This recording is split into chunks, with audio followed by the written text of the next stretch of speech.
আসসালামু আলাইকুম রহমতুল্লাহি ওয়া বারাকাতুহু। ছোট্ট একটি হাদিস সাহাবায়ে কেরামের মধ্যে হযরতে জাবের রাদিয়াল্লাহু তাআলা আনহুর হাদিস শোনার এবং হুজুর আকরাম সাল্লাল্লাহু আলাইহি সাল্লামের মুখ নিঃসৃত বাণী যে নিজে শুনেছে তার কাছ থেকে হাদিস সংগ্রহ করার এত আগ্রহ ছিল যে তিনি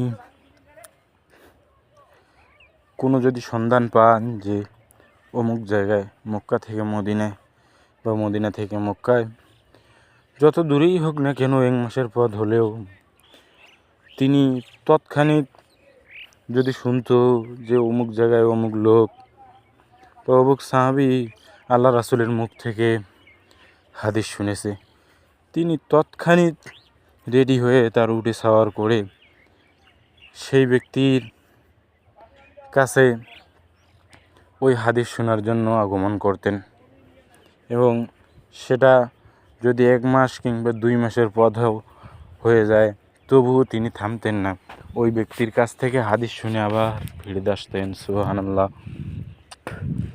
আর বর্তমান আমাদের যুগে আমাদের হাদিস শোনার মতো কোনো আগ্রহ নাই।